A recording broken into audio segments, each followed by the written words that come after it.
জুলুমের কালে তুমি যদি নিশ্চুপ থাকো, নিরপেক্ষ থাকো, তাহলে তুমি জালিমের পক্ষে নিয়েছো। এটা শান্তিতে নোবেল বিজয়ী আর্চবিশপ ডেসমন্ড টুটু এই কথাটি বলছে। আসলেই জুলুমের সময় যদি আমরা নিশ্চুপ থাকি, তাহলে আমরা কিন্তু প্রকৃতপক্ষে জালিমের পক্ষে নিয়েছি। যে কোটা বিরোধী আন্দোলন চলছিল, আজকে 22শে জুলাই, ইন্টারনেট অফ, তো ইন্টারনেট ভিত্তিক যাবতীয় যা কিছু আছে সবকিছু অফ। যে কোটা বিরোধী আন্দোলন চলছিল গত এক সপ্তাহ ব্যাপী, 13, 14, 12 তারিখ থেকে শুরু হয়েছিল। আমি অবশ্য 2 দিন ছিলাম। আমি যেহেতু ঢাকা কলেজের স্টুডেন্ট, আমার থাকা বাধ্যবাধকতা ছিল। আসলে কোটা বিরোধী আন্দোলনটা কতটুকু যুক্তিযুক্ত? কোটা বিরোধী আন্দোলন দেখেন, 56% কোটা রয়েছে প্রথম থেকে 4র্থ শ্রেণী পর্যন্ত সরকারি ক্ষেত্রে। এখন 100 জনের মধ্যে 56 জনই কোটা দিয়ে যাবে। এখন আপনারা বলতে পারেন, আচ্ছা তারা কি ফেল করবে, তারা কি পাশ করবে না, তারা কি পরীক্ষা দিয়ে যাবে না? আসলে পরীক্ষা দিয়ে যাবে তারা, কিন্তু কথা হইল পরীক্ষা দেওয়ার পর এখন সাপোজ 100টা ঘরের মধ্যে 56টা ঘর কোটাযুক্ত, কোটা দিয়ে যেতে হবে। তো দেখা গেল পরীক্ষার পর 30টা ঘর চান্স পাইছে কোটা দিয়ে, বাকি 26টা ফেল করছে। তো 26টা ফেল করার পর তাদেরকে কিন্তু নিতে হবে, 56টা ঘর তো পূর্ণ করতে হবে। এখন 30 জন পাস করুক, 20 জন পাস করুক, সবসময় এটাই হয়ে আসছে, এটাই হয়েছে। তো আজকে 22শে জুলাই, আজকে এটার রায় ঘোষণা করা হয়েছে। দেখা গেছে 93% স্টুডেন্টদের পক্ষে, বাকি 7% স্টুডেন্টদের কোটার মধ্যে।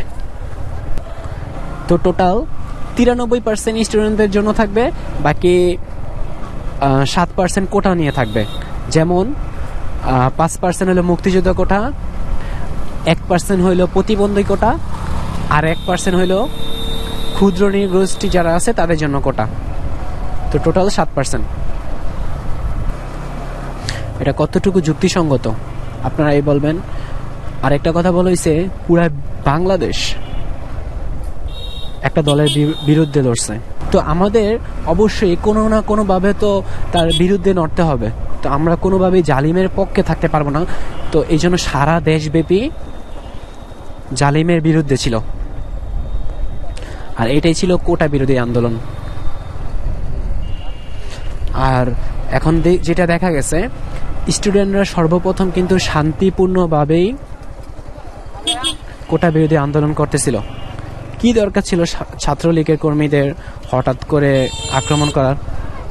আরেকটা দুঃসংবাদ হলো, আমি স্টিলথ মিরর লাগাইছিলাম,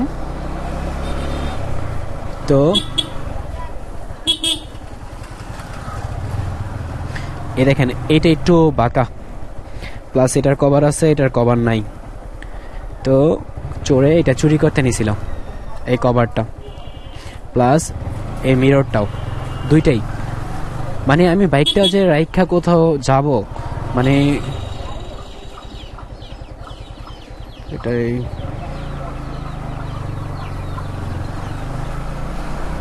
বাচ্চাগুলা, মুরগির বাচ্চাগুলা, প্রাণী তো প্রাণী, বিবেক বুদ্ধি নাই, রাস্তার মাঝখানে আসতেই পারে, কিন্তু মানুষরা কেন রাস্তার মাঝখানে হঠাৎ করে এসে পড়বে? এটা আপনাদের কাছে প্রশ্ন।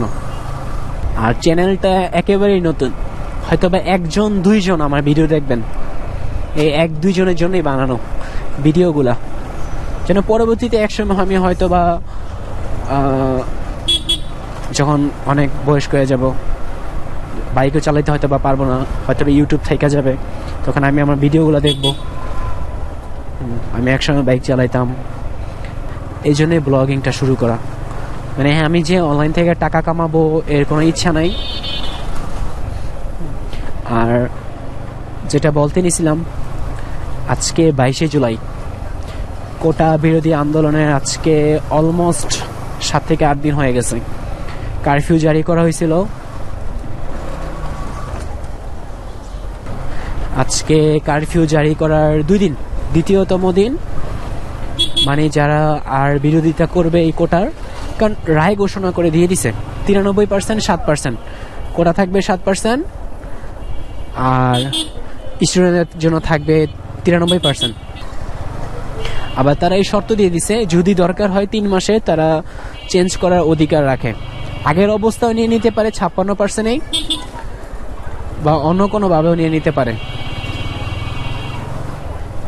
তো কোটা নিয়ে আমার এগুলোই বলার ছিল, কোটা নিয়ে কিছু বলা দরকার ছিল। যেহেতু অনলাইন নাই, সব অফলাইনে করতে হইতেছে।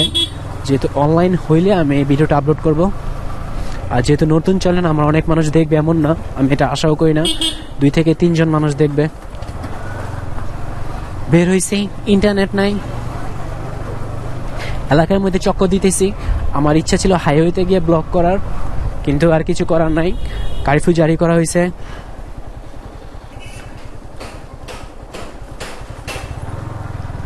তো আজকে আমি এতটুকুই রাখলাম। আল্লাহ হাফেজ, have a nice day guys.